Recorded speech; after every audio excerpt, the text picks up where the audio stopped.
Buenas tardes, bueno, buenas noches, buenos días, o buenas mediodías, cuando sea cuando veáis esto, ¿no? Porque esto es en televisión material, no es en televisión formal. A ver si un día se atreven los de teatro crítico a hacerlo en televisión formal. No lo veo yo muy capaz de momento, pero bueno, todo se verá. Algún día haremos un live, esto cómo se dice, live streaming, como se diga, como diablo se diga. Bien. Un directo. Hoy venimos a hablar, y verán en el título de este programa, la vuelta del comunismo, es interrogación, es decir, ¿la vuelta del comunismo? ¿Cómo? ¿Hablas en serio? ¿Me hablas a mí? Bien, pues, y este se debe a la publicación del libro que se publicó, el año pasado, el pandémico 2020, titulado así, La vuelta del comunismo, pero sin interrogación, sino afirmándolo de manera, yo diría, dogmática y sectaria, por no decirlo todo, del locutor, el exlocutor de la COPE y ahora de Es Radio, llamado Federico Jorge Federico Hegel era Aquí está. Vamos a ponerlo en cámara. Porque bien. Se llama, sale al revés, pero bueno. Sí. Federico Jorge Jiménez Los Santos. Ese era el nombre que confundía yo con Federico Jorge Guillermo Hegel. De respeto a Hegel, el respeto de Federico, no vamos a faltarle respeto. Bien, y tengo aquí de invitado, pues, a quién si no, para hablar de estos temas. Hombre, Pedro, ¿qué tal? Pues aquí estamos, encantado de estar aquí contigo, que tanto has escrito sobre este tema, o sea que dispuesto a aprender, a escucharte, básicamente. No, yo también a ti. No me dé la palabra a mí solo. Y porra, bien. Bueno, pues vamos a empezar algunas cosas. Yo voy a proceder directamente, porque el libro trata de una cosa, como su libro anterior, por cierto, titulado Memoria del Comunismo, que se publicó en 2018, al que yo, con mayor o menor fortuna, le hice una crítica en el Cartoblepas, una crítica tan larga como el libro, un poquito más corta, porque el libro tiene un tosaco de 760 páginas, que se las podría se podría ahorrado perfectamente. El hombre tiene libertad para publicar. Y ha vendido muy bien, vendió 32 ediciones, creo que esos son cerca de 100.000 ejemplares, lo que es una burrada. Sí. Y ha vendido tantos libros por la misma razón que vende libros Belén Esteban, por la fama. Si aquí no eres nadie, pues no vendes una mierda. Yo tengo un libro también sobre el tema y, no sé cuánto habrá vendido, pero no creo que haya llegado a 32 ediciones a 100.000 ejemplares. Pero bueno. Pero claro, aquí que venden en España libros quien tiene fama. En España y en el mundo en general. Esto tampoco es una cosa solo española. Bien. Aquí dicen que no leemos porque somos católicos, porque claro, aquí te puedes salvar simplemente escuchando al cura, ¿no? Escuchando al cura que arrastra la tradición de los apóstoles, ¿no? Y de los padres de la iglesia, pues simplemente escuchando al cura te puedes salvar, ¿no? El protestante, sin embargo, tiene que leer la Biblia para salvarse, pero bueno, tampoco es que lea mucho más que nosotros, ¿no? Aquí tienes que escuchar a Jimeno Santos para salvarte, es un poco la bueno. Claro, no hace falta leerlo. Hay muchas de su audiencia exactamente que no lo leen, pero simplemente lo escuchan y ya con eso están ya salvados del virus del comunismo. Porque, claro, el libro, los dos libros, yo lo trato también como un bloque homogéneo, prácticamente, pues los dos libros son, digamos, anticomunistas de una manera ya, pues lo que yo llamo negro legendaria, en el sentido de esa metodología de omitir y exagerar, de omitir, digamos, todas las bondades del comunismo, si es que tuvo alguna, y exagerar todas sus maldades. Bueno. Pero el libro y el otro, los dos libros, vamos a hablar del libro en general, de las dos obras, yo las englobo. Pues, de acuerdo.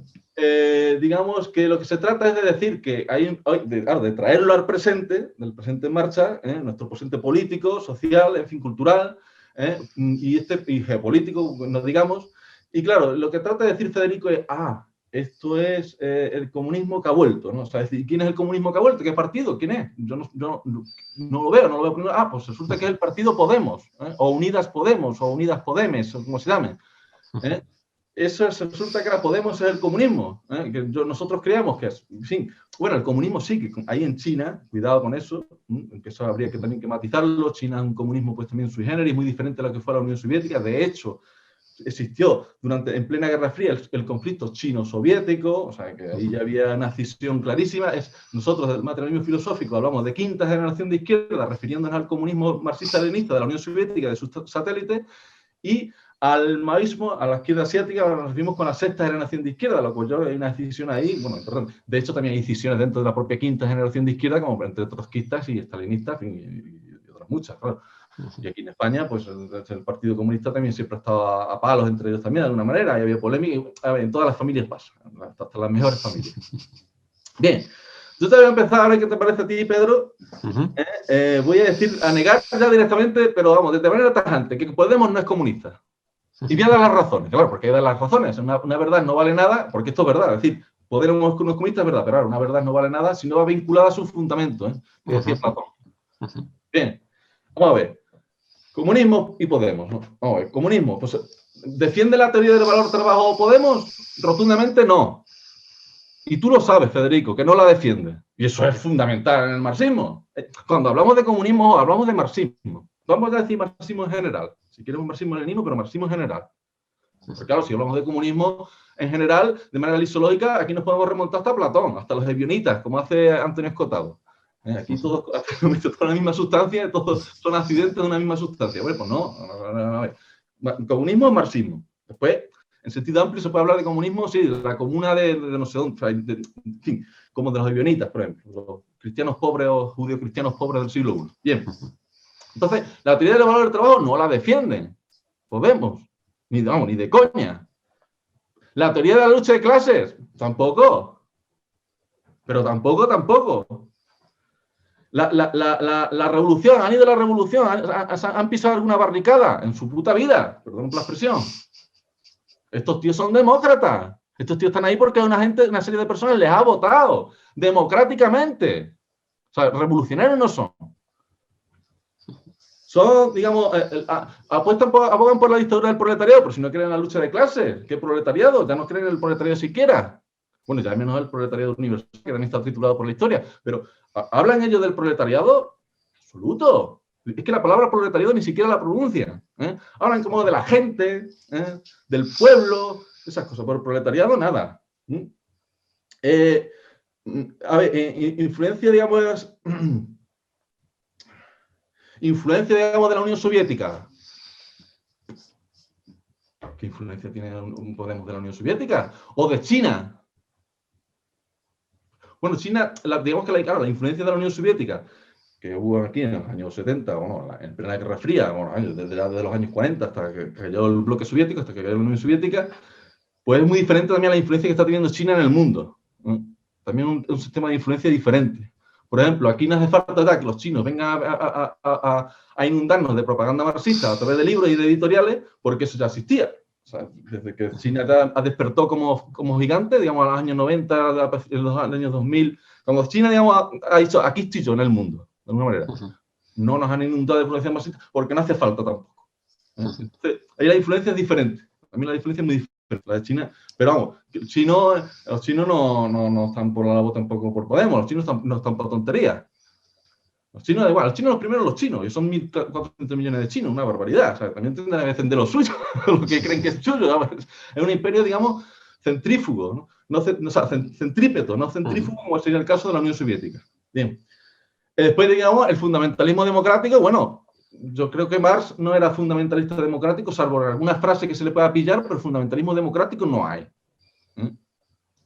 De hecho, a Engels renegaba del nombre de la socialdemocracia porque, claro, como se veía en el horizonte la abolición del Estado, pues la democracia es una forma de Estado, por tanto hay que abolirlo también. Por tanto, no hay fundamentalismo democrático. Ahora, hay ese horizonte anarquista en sentido amplio, es decir, en sentido de abolición del Estado. O sea, destrucción del Estado burgués y abolición del Estado proletariado paulatinamente. La destrucción del Estado burgués por a través de la revolución, a través de un golpe de Estado, por ejemplo, la Revolución de Octubre, que fue un golpe de Estado bien dado, una obra de arte de golpe de Estado, hay que reconocerlo. Y después está, digamos, lo que sería, digamos, pues, en la democracia, o sea, lo que sería la abolición del Estado proletario, una vez ya en el poder, una vez que hayan sometido a las clases que quieran recuperar el antiguo régimen, en el caso del zarismo o de los ejércitos blancos, pues se suponía que tenían que abolir el Estado. Claro, la política real les vino eso abajo, claro, estaban por el cerco capitalista que hablaba Stalin, entonces no abolir el Estado, tenían que incluso reforzar el Estado hasta el punto que sus enemigos lo llamaban Estado totalitario, y que no lo era tampoco, pero en fin. Después, estos de Podemos son pacifistas. Y eso en el marxismo es inadmisible, en el pacifismo no. Lenin hablaba de no a la guerra en la Primera Guerra Mundial, pero no por el pacifismo, sino por transformar esa gran guerra de dialéctica de Estado en una serie de dialéctica de clases de guerras civiles. Entonces era la guerra, porque la revolución implica la guerra, la revolución es la guerra, ¿sabes? Quiere decir, son las armas, es la crítica de las armas, precedida por las armas de la crítica, eso por supuesto. Y es más parecido Podemos al Papa Cisco, que dice Federico, al Papa Francisco, al postulado del Papa, que le decía Gustavo Bueno a Santiago Carrillo en 2003, cuando le dijo Bueno a Carrillo que el abanderado de la izquierda es el Papa, tal y como lo estaba definiendo Carrillo, que es algo muy parecido a lo que vino después con el 11M, con el 15M y con Podemos. Entonces, y de hecho el propio Turrión lo llegó a decir una vez. Lo llegó a decir, el Papa Francisco, ¿quién me iba a decir a mí que iba a estar tan de acuerdo con el Papa? Pues no te extrañes tanto, chico, porque efectivamente el Papa y tú, pues estáis más o menos ideológicamente casi en la misma. No voy a decir lo mismo, no es lo mismo, está alterado un poco, pero bueno, pero hay mucha más semejanza con eso que con el marxismo, muchísimas más. Tiene mucho más que ver el Papa Francisco contigo que Carlos Marx. Digamos ya Lenin, Stalin, en fin, los grandes estadistas soviéticos. Bueno, sobre todo Lenin y Stalin, ahí se cagaron los grandes estadistas soviéticos. Después, esta gente están con los globalistas financieros. O sea, esta tesis, esto se remonta desde mucho más atrás. Esto de que gente de la élite que quiera infiltrarse en el socialismo, esto ya lo decían los marxistas, refiriéndose a la socialdemocracia, lo decían los marxistas-leninistas, lo decía Lenin, lo decía Stalin. Stalin ya decía, hasta que no machaquemos a la socialdemocracia, no habrá, digamos, movimiento obrero que llegue a cabo la revolución. O sea, el primero enemigo, más que el capitalismo, era la socialdemocracia. Y esta gente de Podemos están con los globalistas, con gente con Soros, con Bill Gates, con este tipo de gente se juntan. Están con el capitalismo más salvaje, brutal. Bien. Y por último, ¿son materialistas estos tíos? Hablan de materialismo dialéctico, materialismo histórico. ¿Había escuchado alguna vez algo de eso? Bueno, Pedro, dime por qué no te parecen comunistas esta gente. Bueno, pues sí, no, yo estoy de acuerdo también. Bueno, voy a abundar un poco en lo que acabas de decir. Es decir, en principio, claro, el marchamo comunista, tal como lo proyecta Federico Gemelo Santos, comunista no quiere decir una determinada configuración e idea del Estado para organizar ese Estado, que es lo que es el comunismo, tal como lo definió Lenin, sobre todo, que es el que efectivamente cuando hablamos de comunismo, digamos el primer analogado en sentido político, y prácticamente todos lo consideran así, es el comunismo, el leninismo, el marxismo-leninismo, en la medida en que Marx, pues desde el punto de vista de su activismo político, no consiguió nada. Marx no consiguió transformar en absolutamente ninguna sociedad política del momento, ¿no?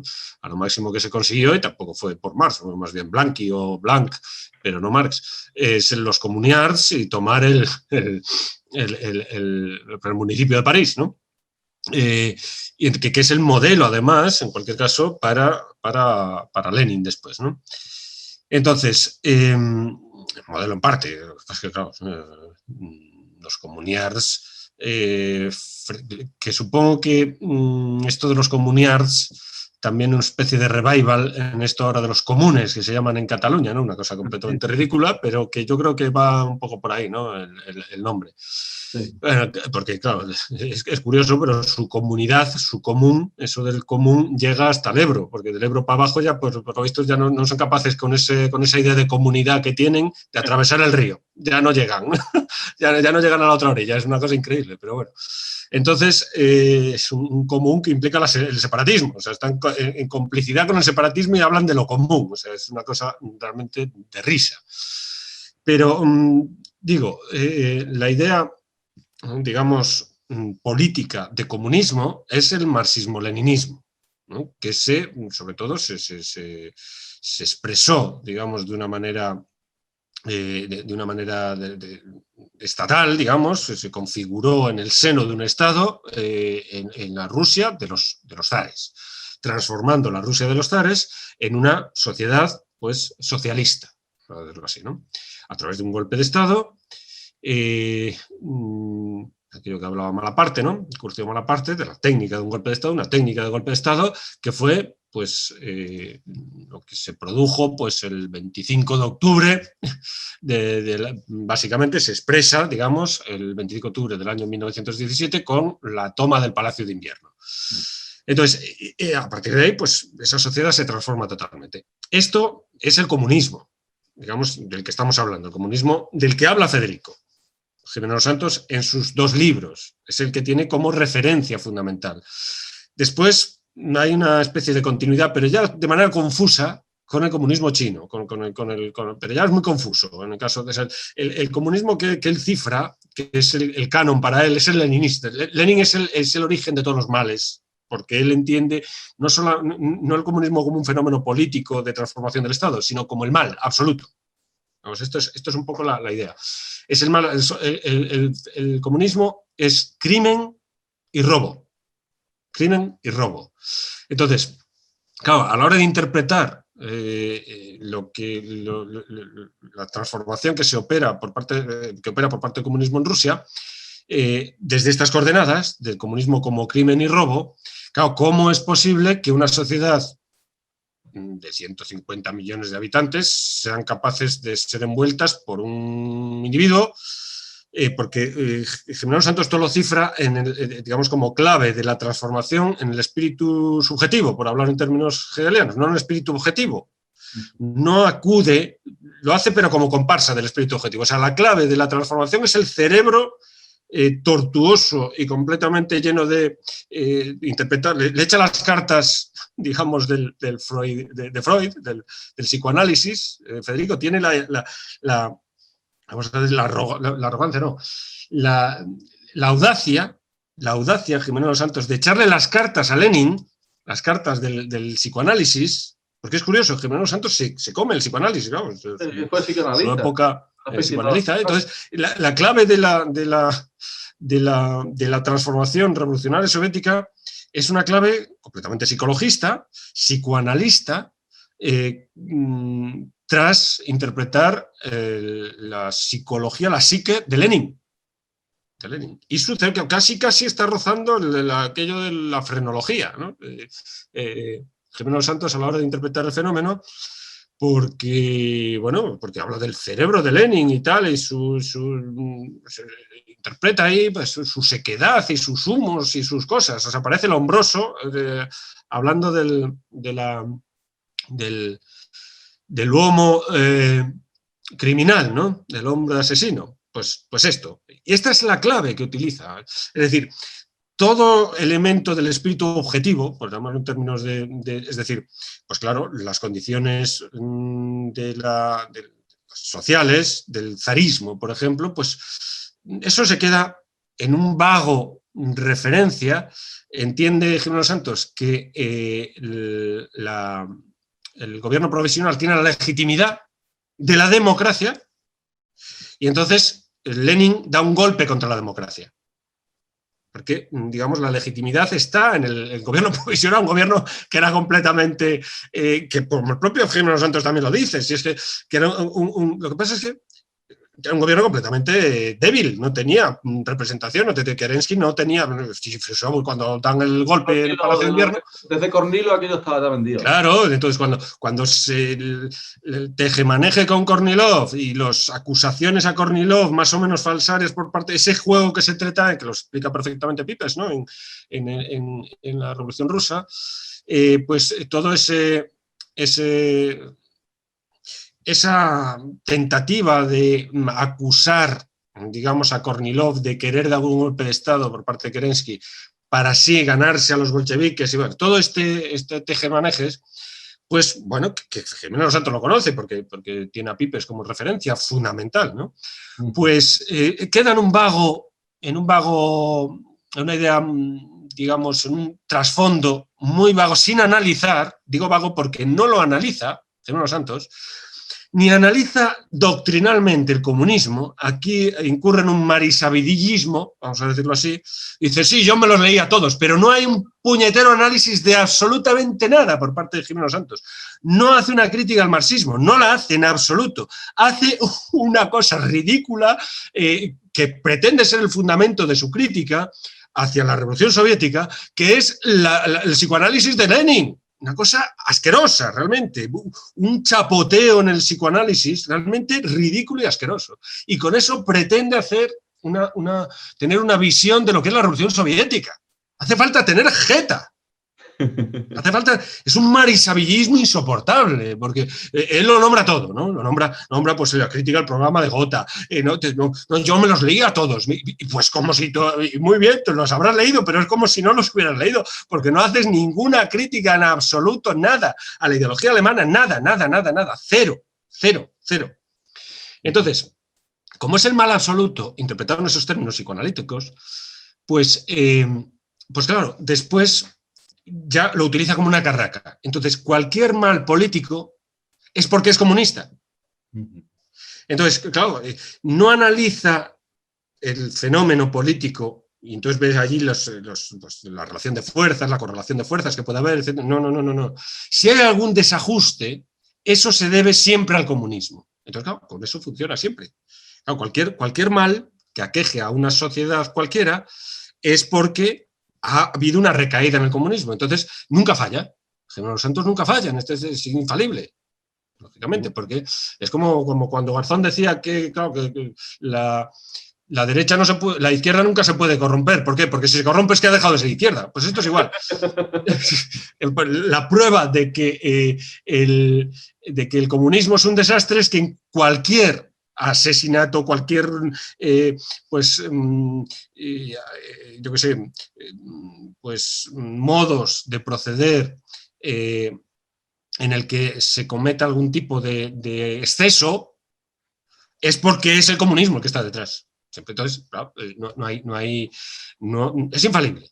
Su diagnóstico sobre el comunismo es infalible. Entonces, y por supuesto, digamos, el cadáver, digamos, que habla, que testifica, que testimonia esta realidad del comunismo como criminal y como un robo y como un crimen, son la cifra mágica, taumatúrgica, ¿no? La cifra prácticamente, pues eso, bíblica, ¿no? De los 100 millones de muertos. 100 millones de muertos, esto es como una cifra bíblica, ¿no? Es una cosa así como pues 100 millones de muertos. Es una automatización, ya no existe, no hace falta pruebas, además él mismo lo dice, no le hace falta ninguna prueba porque es muy enojoso meterse en la historia, es muy enojosa. Sí, pero esto, date cuenta que esto de los 100 millones de muertos lo dicen todos, casi todos. Sí. Pero lo dicen de una manera mecánica. O sea, que no hay pruebas, que tiene que haber fundamento histórico, y para haber fundamento histórico tienes que fundamentarlo con archivos. La archivística es la prueba del algodón histórica. Si no, estás haciendo otra cosa, estás haciendo propaganda, todo lo que quieras, pero no historia. Si tú te pretendes basar en la historia para hacer juicios políticos o lo que sea, pues estás engañando al personal porque no hay un recorrido histórico sobre ello, no lo hay. Es más, que le parece enojoso que lo mismo, tanto es así, digamos, como prueba de que le da lo mismo y que funciona, por lo tanto, como decías tú al principio, con la metodología negrolegendaria y no histórica, que es lo contrario de la historia. Es la antihistoria. Es la antihistoria. Que como lo que le interesa es el cadáver, por así decir, para mantener la acusación y el diagnóstico sobre el comunismo como crimen y robo, pues entonces le da lo mismo que sean 40 millones que 60 millones, le da igual. Como si son 100, como si son 200, si es que como la cifra. Y parece mentira que un sujeto que presume de conocer la historia de España y tal, pues establezca estos mecanismos, porque son los mismos que nos están machacando políticamente a España, que es la leyenda negra antiespañola. Es ese mismo mecanismo que él utiliza para el comunismo, sí, pero coño, pero es que ese te puede venir para ti. Si tú das por bueno ese mecanismo metodológico desde el punto de vista del análisis de los fenómenos políticos, los fenómenos históricos, y das por buena la metodología negra para el comunismo, pues que se te puede volver en contra. De hecho, lo hace. Claro. Y tenemos un caso clarísimo. con esto de las víctimas. La Inquisición es una institución que se funda en 1478, empieza a actuar en 1480 y dura 350 años, y fenece en 1834, es abolida, después de varias aboliciones y tal, y previa a su abolición, se escribe un libro que es la Historia Crítica de la Inquisición Española de Juan Antonio Llorente, del año 1800 y poco. ¿Cierto? Pues, y entonces... ¿Cómo? Publicado aquí en España en 1822. 1822, pues se publica en Francia primero, ¿sí? Y además Llorente publica varias cosas, no solamente publica ese libro, publica pues, varios estudios, un estudio en concreto de cómo la población española pues, no quería la Inquisición, cosa que es mentira, pero bueno. Entonces, total, que se establecen ahí unas cifras que da Juan Antonio Llorente, unas cifras que surgen, esas cifras aparentemente muy precisas, 384.322, no me acuerdo cuánto era exactamente, pero vamos, da una cifra así. 50.000. Esos procesados, los 350 esos procesados. Muertos procesados, pero se juega con la ambigüedad entre procesado y víctima mortal. Se juega constantemente. Sí. O sea, siempre se habla víctima como si ya de suyo fuese víctima mortal. Esto lo hace el propio Llorente, ¿no? Pero esa cifra de 300 y pico mil procesados la saca de generalizar y después anexa va la cifra de víctimas mortales y víctimas en efigie, ¿no? En fin. Y entonces, esta cifra la saca del Tribunal de Sevilla, ¿no? Que atendiendo a una cifra que da Mariana, esa cifra la coge Juan Antonio Llorente, de 2.000 víctimas mortales en Sevilla, en la primera del Tribunal Inquisitorial. Y dice Mariana, se dice que han muerto 2.000, pero no hay un trabajo de archivo detrás de ese se dice, ni por parte de Mariana tampoco. Se dice. Pues con ese se dice, atención, coge Llorente las cifras, empieza a generalizar a otros tribunales sin ningún tipo de documentación, entre otras cosas porque él dice que las ha destruido, porque yo la biografía de Llorente la he leído, la autobiografía tiene un libro, un pequeño librito que es su autobiografía, de este riojano, como bueno, él dice que, claro, tiene la autoridad de ser un secretario de la Inquisición de Madrid, Llorente. Y entonces quema papeles, no sé qué, no sé cuánto. Bueno, él dice varios hitos ahí en su vida relativos a la Inquisición. Total, que da una serie de cifras a partir de la generalización sin ningún tipo de documentación y aparentemente las cifra en 300 y pico mil con una precisión tremenda, porque hace unos cálculos y le sale una... Pero después termina diciendo, bueno, en realidad la Inquisición fue la causa de la despoblación en España. Y como en España, en finales del siglo XVIII, somos 11 millones de personas y en Francia son 18 millones, la causa de esa diferencia es la Inquisición. Así que las víctimas mortales, o sea, fíjate, los no nacidos, la Inquisición fue capaz de matar a los no nacidos. Son 7 millones. Pues con esas cifras, 1 siglo y medio se estuvo manteniendo esas cifras. Sí. Con esos precedentes acerca de cómo la ideología puede envolver, Charles Lea, el propio Henry Kamen, y prácticamente todos van con esas cifras. Hasta que en los años 70 se abren los archivos y empieza a ver que las cifras son de 3.000 y pico, las más sólidas son 3.500 víctimas mortales en todos los 3 siglos y medio de la Inquisición. Y se ha hablado de millones de personas. Una cosa ridícula, 3.000 muertos. Ridícula. Entonces, se habla de millones de personas de las víctimas de la Inquisición y las cifras que el trabajo de archivo arroja como más o menos estables, más o menos, después se pueden discutir, después hay tribunales que se han perdido, lo de Córdoba no existe. Entonces, pues, claro, ahí tienes que especular. Pero además estaba un tal Lucero en Córdoba que fue muy duro. Entonces, pues bueno, pero que fue, bueno, entonces, pero tenemos esos precedentes clarísimos en España, de cómo una institución fue completamente, pues, digamos, pues ultrajada no, se ha dicho cosas que no son verdad, vamos a decirlo así, con esta perífrasis, demonizada, se ha dicho sobre ella cosas que no son verdad y ha circulado unas cifras que habla de millones, que habla de millones de víctimas mortales, cuando en realidad son 3.500 víctimas mortales, las cifras más estables. Entonces, sí, mira, con ese asunto, pues hay que tener mucho cuidado. Si tú quieres hablar con cierto fundamento de, pues, por ejemplo, pues eso, todos los... la metodología, digamos, policial, la checa, etcétera, que practicó efectivamente la Unión Soviética, pero tienes que tener unas referencias archivísticas, no especular. Pues Federico plumba, se come perfectamente las cifras que actúan, digamos, que con la metodología negrolegendaria, que se forman a través de la metodología negrolegendaria, no a través de los archivos. Que esto no quiere decir que a lo mejor no sean verdad, que puede, pero que lo que decías tú al principio de Platón, es decir, si tú dices 2 más 2 son 4, pero no sabes por qué estás diciendo 4, pues de nada vale decir 4, porque lo mismo podías decir 5 y te quedas igual de ancho. Entonces, aquí lo importante es saber, con cierto fundamento, y en la historia el fundamento solo está en los archivos, solo está en la documentación, en los documentos y en los monumentos, en las reliquias y en los relatos. Ahí se ciñe la historia. Todo lo demás, pues es ideología. Entonces, lo que hace este sujeto me refiero a los primeros santos, es ideología. Ideología por razones políticas, por razones de la configuración política en España. Entonces, él quiere evitar, lo cual me parece muy bien, que Podemos esté en el gobierno de España. Me parece muy bien. Pero si tú desfiguras completamente las razones por las cuales ese fin que buscas, que puede ser muy noble, desfiguras las razones que te mueven a ello, pues estás desacreditando esa posición.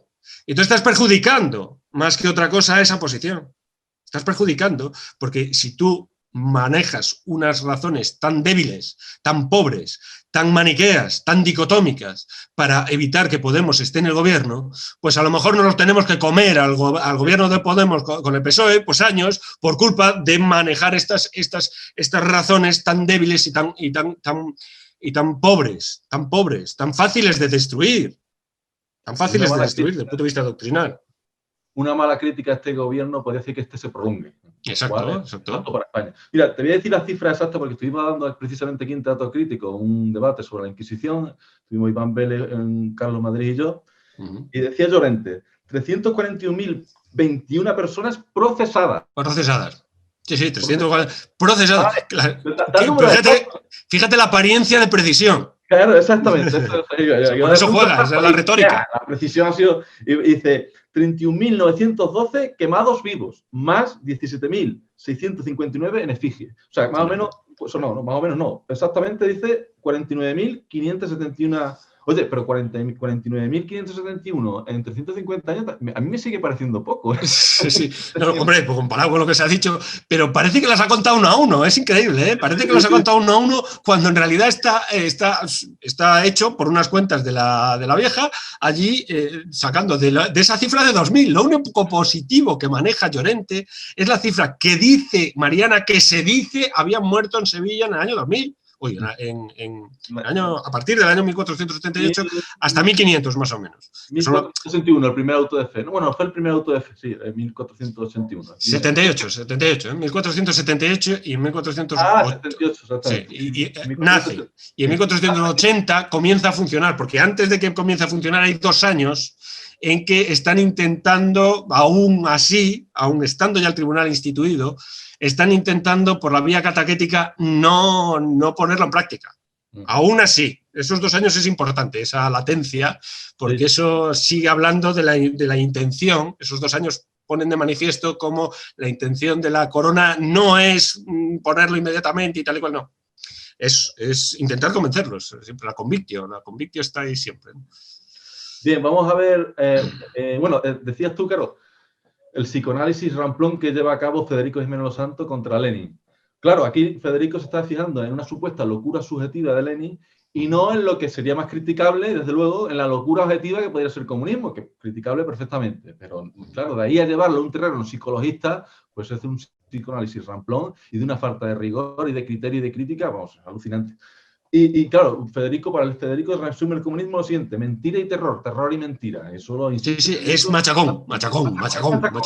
Es muy repetitivo, parece un mantra. Uh-huh. Y aquí lo que ha pasado, creo yo, y esto te venía ya desde antes de Federico, mucho antes, es que se confunde progre con comunista. Uh-huh.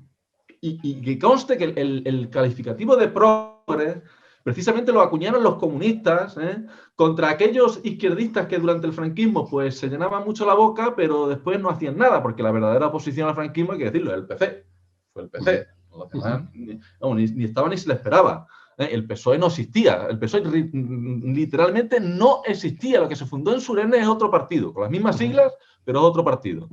Y claro, aquí confundir a los progres, que después con Zapatero empezaría con la memoria histórica, con el pensamiento Alicia, y claro, Zapatero, que venía a rescatar, aunque no lo hubiese leído, al krausismo, porque aquí el PSOE, que ha sido, digamos, la izquierda en España, ¿no? Después también de la Izquierda Unida, ahora se ha incorporado Podemos, ¿no? La izquierda o sediciente izquierda, si se quiere, pues ha sido mucho más krausista que marxista, y yo diría que Podemos, aunque no sea krausista, pero sí diría que sus postulados se aproximan más a los del krausismo que a los del marxismo, muchísimo más. Pues claro, aquí, y no digamos ya frente al marxismo-leninismo, que el marxismo-leninismo es más radical en el sentido de que avala la revolución, de que incluso hizo la guerra, porque hizo la Segunda Guerra Mundial, etcétera, etcétera, o sea, y que se transformó en un imperio, aunque no lo llamasen así, un imperio que iba de Berlín a las Islas Kuriles, a un imperio imponente.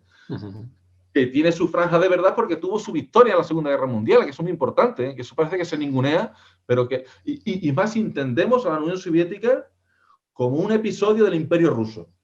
Lo que decías antes, relativo a la socialdemocracia y la crítica del comunismo a la socialdemocracia, el renegado Kautsky, ahí precisamente Lenin rechaza completamente el concepto de lo que él llama democracia pura, ¿no? Sí. Lo que Lenin llama democracia pura, que es el fundamentalismo democrático. Entonces Lenin dice, no hay democracia pura, eso es una engañifa populista, pero hay democracia burguesa o democracia proletariada, que es la verdadera democracia, le dice, eso sí, claro, como en el manifiesto comunista se dice, no, el comunismo es la verdadera democracia. Sí, porque esa democracia. Vamos a ver, aquí yo creo que el tema, un poco, y perdona, el tema doctrinal, digamos. Es decir, el comunismo marxista-leninista en buena medida es una derivación de la propia lógica de la Revolución Francesa, pero superándola. Sí, claro. Plan hegeliano, dialécticamente, ¿no?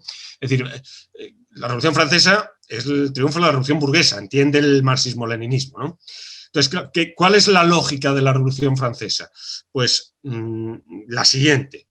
El poder civil está representado por el rey, en el antiguo régimen. El poder civil lo representa el rey. Claro, el rey quiebra, o sea, la corte, el Estado quiebra con todo lo que se mete el rey y tal y cual, las guerras en América, todo esto, el Luis XVI quiebra, el Estado quiebra. Es decir, lo que van a resolver cuando se reúnen las cortes, los Estados generales, es un asunto financiero, que es que está quebrado el Estado francés. Entonces, como se dice aquí, luego la democracia, han ido contra, fíjate, Robespierre y tal, qué malos que contra contra el Estado tenían que guillotinar a la gente, el terrorismo. El Estado está quebrado. Entonces, bueno.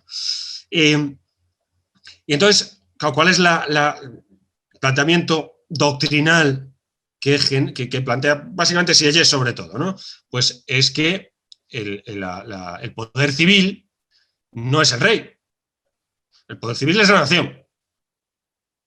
La nación es digamos, el sujeto soberano. Entonces, el tercer estado ya no representa al tercer estado, a un estamento, sino que representa a la nación entera, en su integridad. Entonces, esa saturación, digamos, de una clase social representada en una institución de la monarquía, como eran los estados generales, lo que entiende Sieyès es la lógica de la saturación, es decir, en la exhausción. Nosotros, tercer estado, somos la nación en su integridad. quien contemple esto, y está toda la nación invitada, las otras dos clases están invitadas a participar ya no del tercer estado, convierten esa asamblea ya no en unos estados generales, sino en una asamblea nacional. Y entonces los otros estamentos están invitados, y de hecho van, hay 7 curas o 8 curas los primeros que van y se reúnen con el tercer estado, porque ya no es el tercer estado, la doctrina de Sieyès. Ya representa a la nación en su integridad. Entonces ahí aparece el problema de la representación, realmente, porque antes en el antiguo régimen la representación estaba clara, era el rey, y la figura del rey, que estaban las monedas y tal, pero aquí ahora aparece el problema de la representación. Claro, la nación tiene que estar representada en una asamblea. ¿Cómo se representa? ¿Vía censitaria? ¿Cómo se representa? ¿No? Entonces aparece el problema de la representación por primera vez, esto que habla Terry-Bijano y tal, pues aparece ahí. Antes no había problema de la representación. Entonces la representación aparece ahí. Claro, cuando esto se desarrolla, pues esa asamblea, digamos, que representa a la nación, la dominan pues unos cuantos. Entonces el marxismo se empieza a desarrollar cuando precisamente es un desarrollo de esto, me dice, bueno, es que la nación no está íntegramente representada ahí, toda la clase obrera está fuera. Entonces aparece la idea política de la clase obrera, pero con Proudhon y demás, ¿no? Primero que habla del papel político de la clase obrera, que es la lectura de Sieyès, pero en este caso ya incorporando a la clase obrera. Entonces dicen, nosotros somos la nación, la clase obrera, que de nuevo otra vez por exhaustión, no somos una clase, la clase obrera quiere ser la clase universal. Entonces, deshacer las clases como, de la misma manera que el tercer estado se deshizo en función porque cobró las funciones de la nación, y es la nación lo que empezó a funcionar ahí, y entonces ya, por exhaustión, se comió a todo, o sea, el tercer estado deja de ser tercer estado y se convierte en la nación, y con un papel político, es el soberano. Pues aquí lo mismo, es la misma lógica.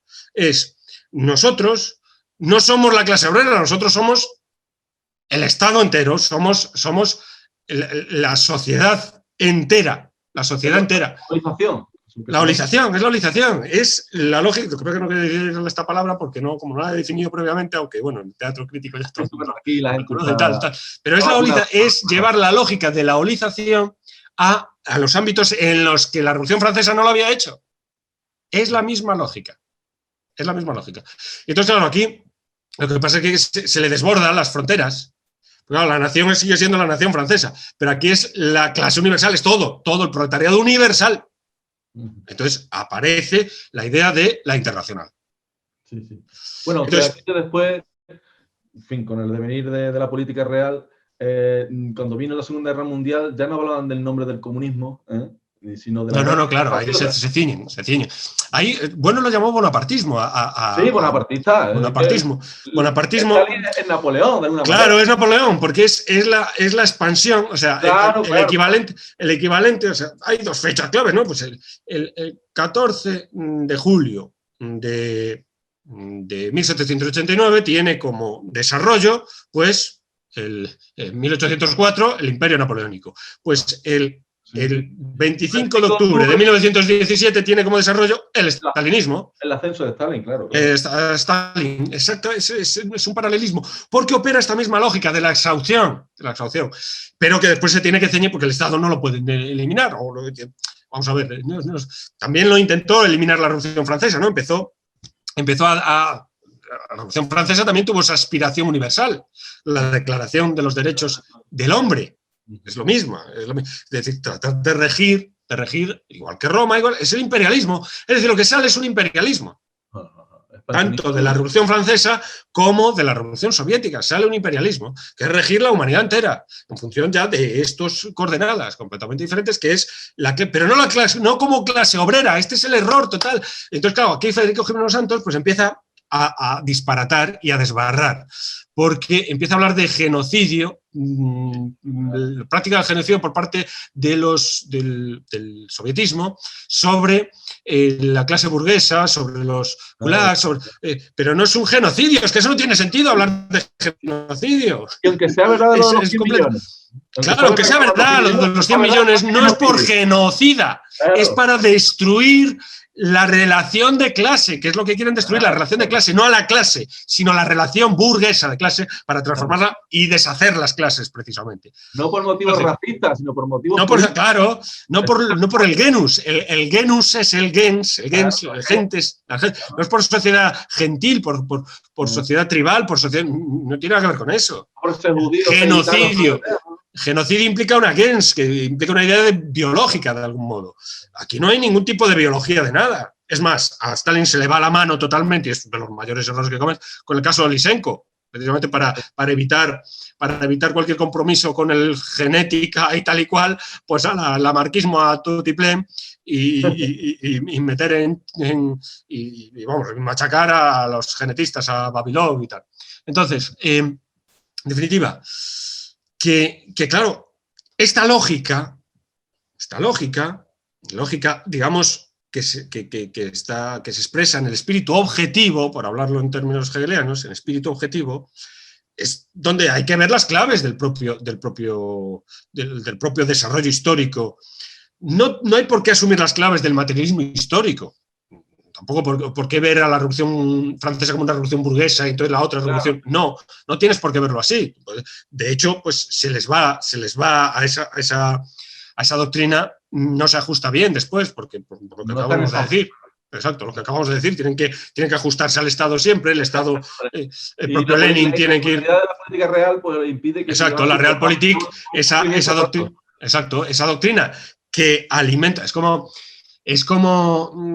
otra vez la historia de España, la idea neogótica de Pelayo y sucesores de Alfonso II está alimentando la lucha contra el Islam, pero lo que fundan no es el Estado visigodo, fundan otra cosa diferente, a pesar de que ellos tienen, pues esto es igual, no fundan el Estado universal, no fundan la sociedad universal socialista, están en la dialéctica de estados, pues mediante estas ideas que digamos la idea del comunismo vertida sobre la Rusia de los zares, transforma esa sociedad política, la Rusia de los zares, y la convierte en segunda potencia mundial. De un país como era Rusia de los zares, que muy dependiente del capital exterior, etcétera, unos problemas de desajustes de una sociedad pues claro, muy marcada por una jerarquía urbana muy determinada, que esto todo a Jiménez Santos que le da igual.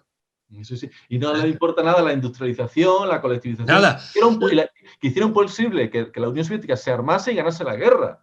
Que todo esos sacrificios contra los kulaks, exacto, las checas, los gulags, todo eso no se hacía de manera gratuita, de manera sádica, no eran sádicos, simplemente tenían que hacerlo porque tenían que reestructurar el país, porque no querían ninguna quinta columna dentro, que hiciese allí pues los estropicios que hiciese durante la guerra, y que los hubo, de hecho. Eso no lo tiene en cuenta, se queda con, digamos, lo más morboso de la situación, que es efectivamente todo. Pero es que, claro, es como si analizas, pues eso, muchas veces yo pongo, ¿no?, como ejemplo, contraejemplo para intentar combatir a esta gente, de los amigos del comercio con el hongo de la bomba atómica, ¿no? Es decir, claro. Esa es la verdad del amigo del comercio, la bomba atómica. Claro, entonces la bomba atómica, pues ahí está, en Hiroshima y Nagasaki, pues ahí están los enemigos del comercio. Claro, si tú tienes la perspectiva, yo qué sé, del piloto del Enola Gay, ¿no? Que se llamaba, no me acuerdo ahora cómo se llamaba, tenía yo hace poco, te conservaba cuando se murió, bueno, no me acuerdo ahora cómo se llamaba el piloto, pero era un piloto muy, muy riguroso con los órdenes y tal y cual, ¿no? Dijo, bueno, nosotros, el de Hiroshima, el de Nagasaki no dieron con el objetivo, pero en Hiroshima sí dieron con el objetivo, con el target que habían apuntado, sí dio en el objetivo, Nagasaki falló, pero el de Hiroshima sí. Paul Tibbets se llama el piloto. Paul Tibbets. Y entonces, pues claro, el orgullo que Paul Tibbets manifestó ante la hazaña que hicieron, si tú lo analizas quitándole las serpientes, precisamente que Japón no se rinde, que tal y que cual, pues dices un sádico que mató en un instante la mayor producción de muerte que ha habido nunca jamás. En un segundo murieron 100 y pico mil personas en Hiroshima, en un segundo. Pero claro, si tú quitas todo, como hace Jiménez Losanti, si tú quitas las serpientes, que en esta metáfora que le gustaba a Unamuno y a Bueno, le gustaba mucho la metáfora de la Oconte y las serpientes, ¿no? Si tú le quitas las serpientes a la Oconte y ves a un tío completamente con unos gestos, una gestualidad completamente histriónica que no entiendes por qué se produce si no pones las serpientes, pues esto es igual. Si tú quitas la guerra, si quitas el hecho de que Japón no se rinde, algunos dicen que sí se rendía, entonces claro, para acusar... Claro, eso. La bomba atómica no se lanzó contra un Japón prácticamente rendido y derrotado y sin aliados. La bomba atómica es un aviso a la Unión Soviética. Es un aviso a la Unión Soviética, sí. Esto te lo escuché a ti, después lo leí en otros, pero primero lo escuché a ti. Estaba muy bien visto. Y entonces, sí, después, no lo dice tal cual, pero lo zurdo en el libro de Stalin y tal, pues cuenta más o menos, claro, que la Unión Soviética está rodeada por el enemigo, Japón por un lado y Alemania por otro, que eso se pierde de vista muchas veces. Bueno, entonces, por eso pacta con Hitler y demás. Y después pacta con Japón, en el 41. Pacta con Japón, exacto. Queda a espaldas de los alemanes. Porque porque está rodeado. Es que Rusia es un país tan enorme. Claro. 22 millones de kilómetros cuadrados que llegó a tener la Unión Soviética, pues claro, la extensión de tierra bajo una soberanía más extensa del planeta, porque el Imperio Español se calcula más o menos que tuvo unos 18 millones de kilómetros cuadrados, la Unión Soviética 22 millones de kilómetros cuadrados. ¿Y el Imperio Británico, sabes? No llega, es menos que el español incluso. Sí, menos que el español. Claro, lo que pasa es que eso es muy difícil de calibrar, porque el Imperio Británico, claro, la India en su totalidad, pues bueno, África, pues como no penetró, tiene esa perspectiva un poco fenicia de las cosas, o Portugal, como Portugal y tal, que no penetran, pues entonces, pero bueno, la cuestión es que, claro, todo este análisis, digamos, de la Realpolitik, si se quiere, pues lo que son los índices económicos, la historia económica, la historia social, todo esto, Jiménez Santos no aparece. Es verdad que él no le llama memoria, no le llama historia, le llama memoria. Ahí tiene cierta... Bueno, es honesto. Y que la manera de razonar es muy parecida a los de la memoria histórica. Sí, no, es que es la misma. Es honesto en cuanto que le llama memoria, pero después... Esa honestidad dura el primer capítulo, que es verdaderamente una memoria, porque después en lo siguiente pretende ser una historia, tiene la pretensión de ser una historia. O incluso no una filosofía, incluso una filosofía de la historia, muy flaco en filosofía, porque el hombre... No, nada. Pero tampoco una historia al uso, ¿no? Tampoco una historia en el sentido riguroso de poner tal fecha, hacer una cronología, como un libro de historia normal, sino más bien trata de hacer una filosofía de la historia, pero sin filosofía y sin historia. Es una psicología. Es una psicología. Psicología de la historia, una psicología, además... Como una demonología de la historia. Y del fin de la historia. Exacto, una demonología porque se sitúa en el fin de la historia. Es una teología de la historia. O demonología. O demonología, mejor dicho. Sí, sería una demonología, efectivamente. Él se sitúa a la derecha del padre, a la historia final. Este último libro, el de la vuelta al comunismo, se dedica, fíjate, dice... a todas las víctimas del comunismo en Venezuela. Claro, en Venezuela, qué barbaridad. En Venezuela le llama comunismo a los venezolanos. Cualquier sistema que no funcione es comunista para él, y claro, como Venezuela para él no funciona, pues es comunista. Todo lo que no sea derecha y sea democrático es comunista. Es comunista. Y entonces, cuyo martirio se quiere repetir en España. Entonces, esta es la dedicatoria. ¿Sabe, Federico, las cosas que decía Marx sobre Simón Bolívar? No, seguramente lo sabrá, pero es que le da igual. Él ya tiene el mecanismo, de el crimen y robo. Entonces, crimen y robo. Entonces, ¿qué es lo que quiere la gente? Dice Federico. La gente quiere, pues no quiere ideas tan heroicas o tan ambiciosas como es la del comunismo, el abolir la propiedad privada. Eso es el robo. La abolición de la propiedad privada es un robo. Claro, pero si la propiedad privada, como todos los teóricos analizan, quien asegura la propiedad privada es el Estado. Entonces, depende de la forma del Estado, la legitimidad o la justicia, o vamos a llamarlo, la distribución de la propiedad privada está en función del Estado, siempre está en función del Estado. Entonces, claro, ¿qué es lo que dice Lenin y demás, y Marx y Lenin? Pues que la propiedad privada se funda en una conspiración, vamos a decirlo así, de clase, una conspiración de clase. Y entonces hay que romper esa conspiración de clase. la clase burguesa. Pues hay que romper esa, que puede ser, que no hay por qué estar de acuerdo con esto, pero que eso es lo que dice. Eso es lo que dice. Y entonces... ridiculizar los argumentos de los marxistas. Exacto. Entonces, no es un robo sin más. No es un robo sin más. Es que hay que abolir la propiedad privada porque la propiedad privada en un Estado burgués es un robo, en parte. Es un robo. En parte, porque esto de Proudhon, porque a Proudhon le critica a Marx, que esto también se olvida. No, es que Proudhon no, quería que la propiedad privada era un robo y tal. Sí, pero es que Marx le critica a Proudhon.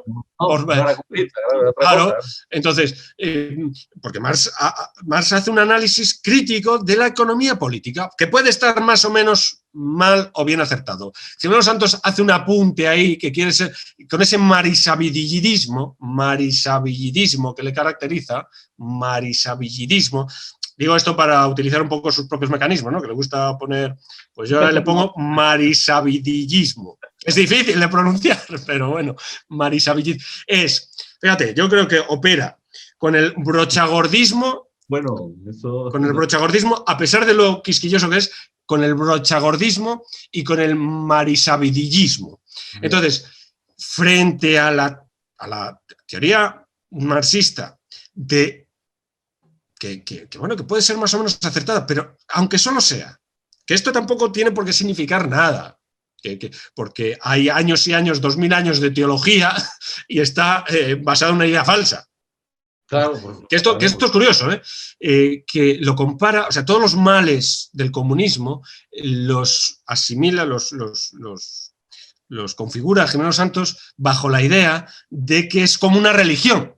Sí. ¿Cuál significa? Pues vaya idea que tienes de la religión, del funcionamiento de la religión, porque es robo y crimen, robo y crimen. Eso es la religión también. Entonces, es satánico, ¿no? Incluso llega a decir que son satánicos. Es satánico, sí, lo dice tal cual. Tal cual.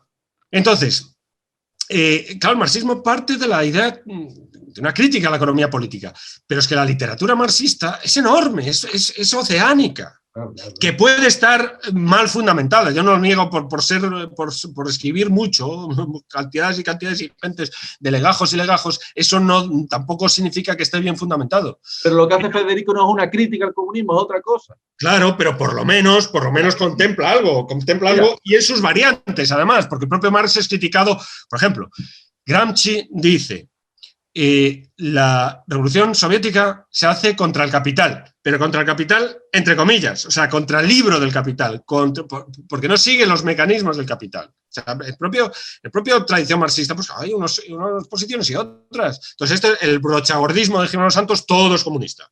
Todo es comunismo porque es crimen y tal. Mira, te voy a poner un ejemplo. El libro de Memoria del Comunismo dice, fíjate lo que dice: conviene no olvidar que Zagniewski, Isutin, Nechayev, Tachés, Bakunin, Chernov, jefes de los socialistas revolucionarios, Martó, de los mencheviques, anarquistas y leninistas, eran todos comunistas. Sí. Sí, pero espérate. Y refiriéndose al PSOE y a Izquierda Unida, acusan al gobierno de Aznar de fascista, franquista o directamente de nazi. Y añade, ¿para qué matizar? ¿Para qué matizar? Si es que es el brochagordismo. Entonces, por ejemplo, con el acontecimiento por antonomasia de la revolución bolchevique, ¿no? Que es el 25 de octubre, la toma del Palacio de Invierno. Sí. Es una panda de borrachuzos y degenerados violadores, lo que entra en el Palacio de Invierno. Esta es la idea. Y eso hicieron una revolución. Y con eso hicieron una revolución. O sea, borrachos y un imperio posterior. Borrachos y violadores, a las famosas ciclistas y tal, las mujeres pues las violaron a todos. Una cosa que está que no está nada probable. O sea, la figura que presenta del bolchevismo es la figura de Tamerlán, del Tamerlán mítico también, o sea, del Tamerlán o de los hunos, o de Atila, que no crece la hierba, sobre el comunismo no crece la hierba, ¿no?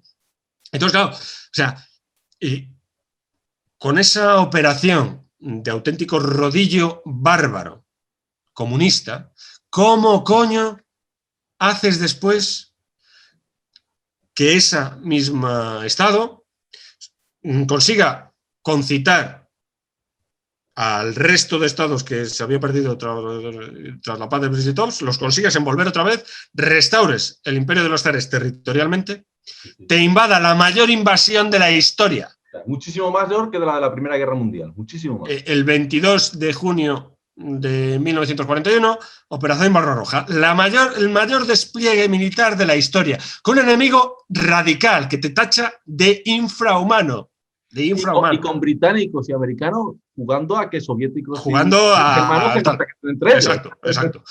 Entonces, la mayor invasión la frenan y le devuelven la pelota y entran en Berlín y hunden al Tercer Reich.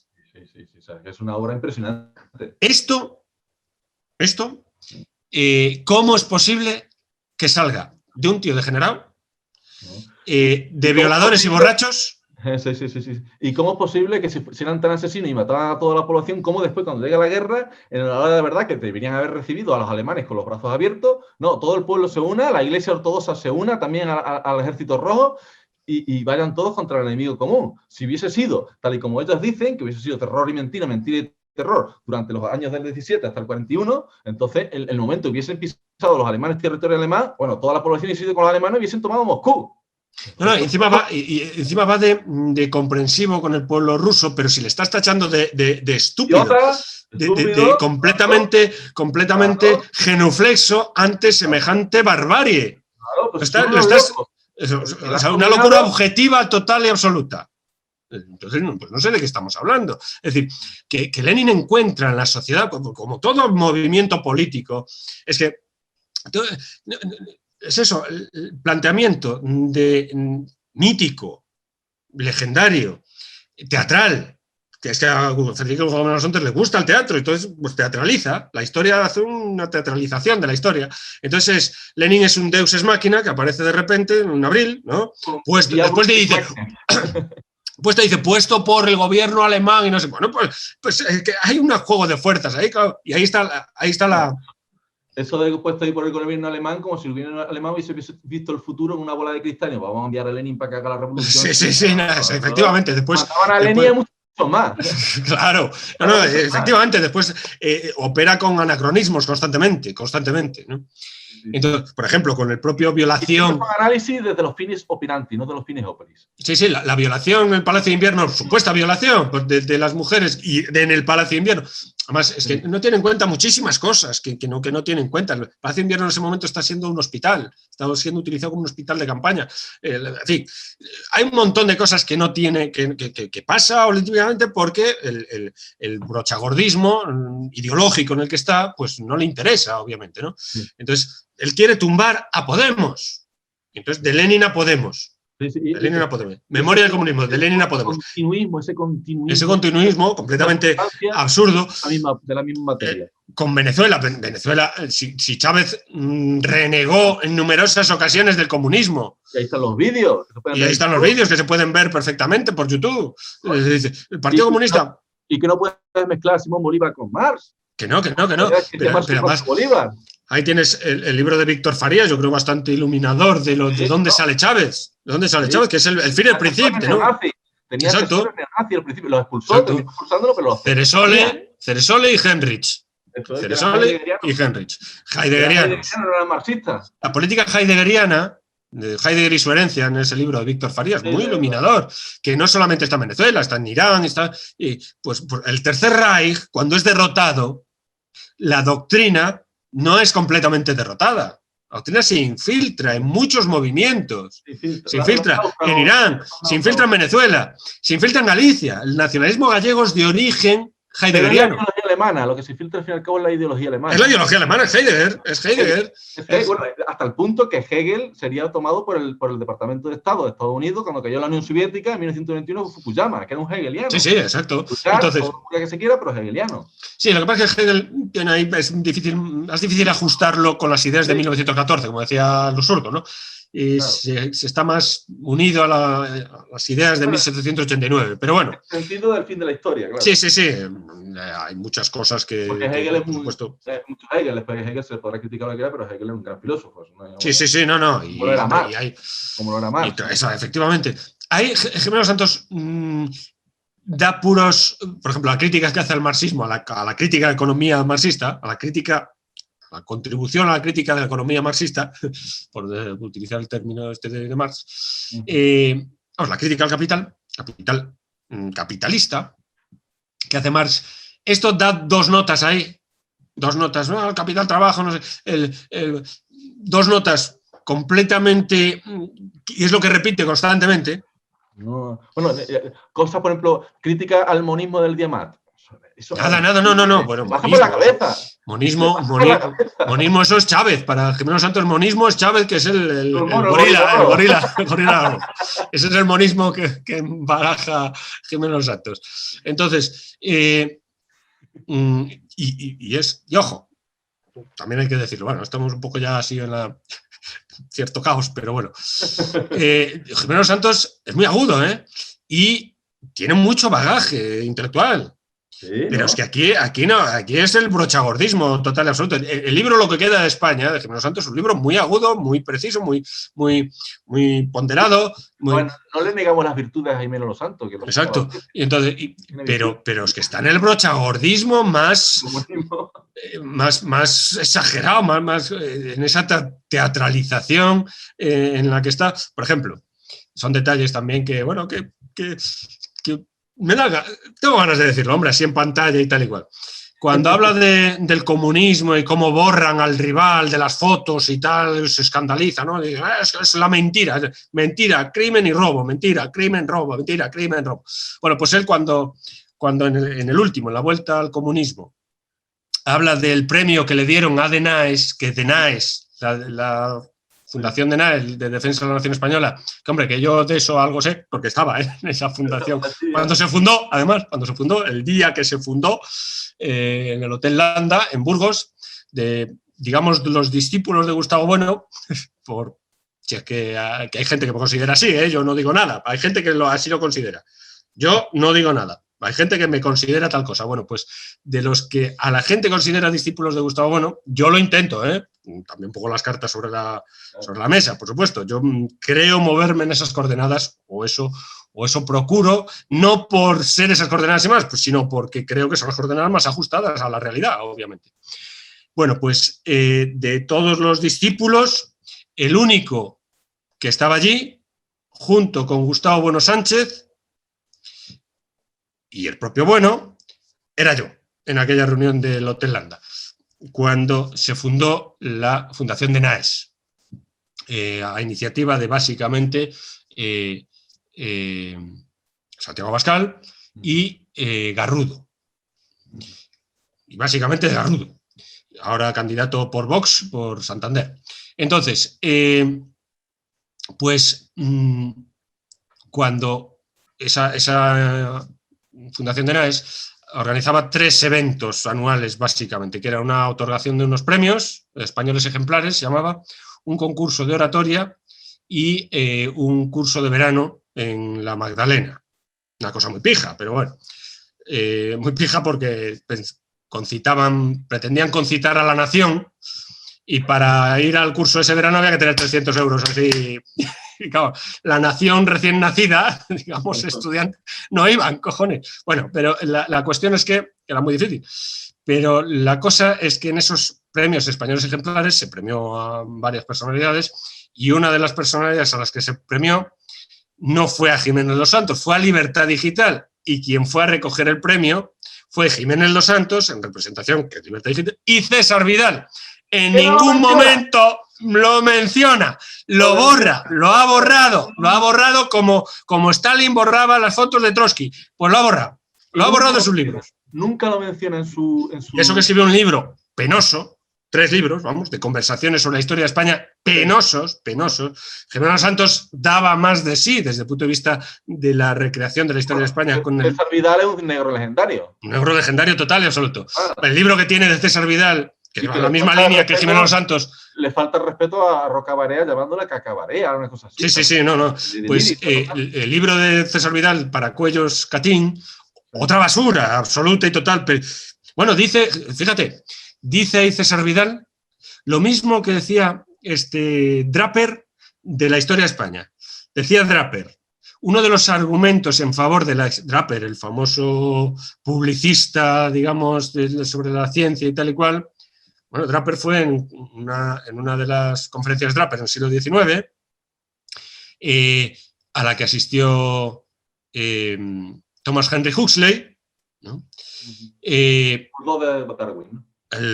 bulldog de Darwin, pues de ahí salió toda la polémica de la ciencia española, porque ahí en esa se negaba, digamos, el carácter de alguna contribución que hizo España, pues fue de una conferencia de Draper. Lo cogieron después, pues, Gumersindo Laverde, Menéndez Pelayo y Juan Valera, que es el gran factotum ahí, Juan Valera. Pues fue de una conferencia de Draper. Y Draper decía, a lo que le respondió después Valera, decía que uno de los argumentos en favor de la existencia de Dios es que España se hundió como imperio, porque era... Fíjate hasta qué punto llega la leyenda negra. Bueno, pues en Catin para Cuellos, César Vidal dice que una de las pruebas de la existencia de Dios es el hundimiento del comunismo. O sea, lo mismo, la misma patraña absurda, ridícula, utiliza... Pues Dios también fue, digamos, el culpable de que el comunismo naciera también, no. Sí, Dios, y todos los crímenes, los 100 millones, Dios es omnipotente. También es una... Hombre, claro, es omnipotente, omnisciente y omnipresente. A ver cómo comes eso. Bueno, entonces, la cuestión es que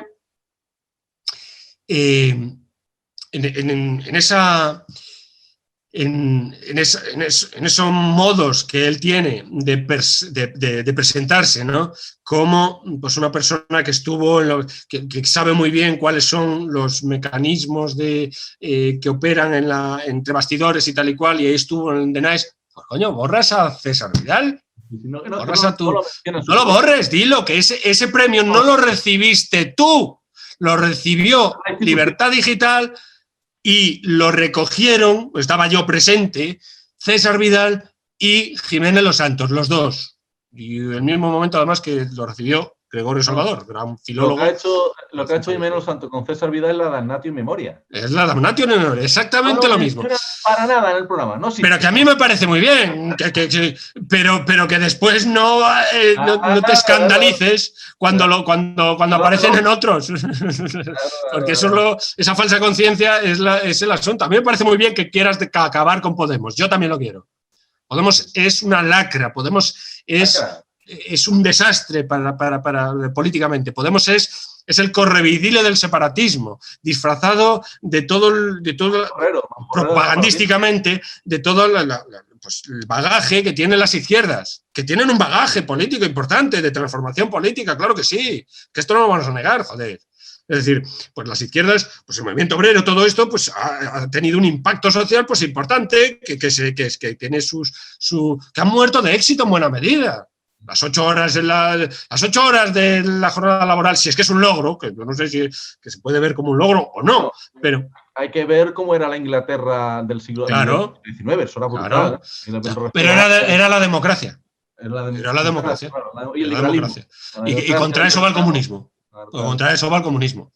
Y ya está. Entonces, o como era China en el siglo XIX, que las democracias occidentales, fundamentalmente el Imperio Británico y Francia, la machacaron. La machacaron, las guerras del opio. Y China empezó a despertarse desde la revolución del presidente Mao. Y ahora el despertar de Asia que decía Lenin, yo creo que es ahora cuando se está despertando. Ahora sí que se está despertando. Sí, pero que fue fundamental lo de Mao. Sí, no. Vamos a ver, el caso de China como comunista, yo creo que es problemático en parte, ¿no?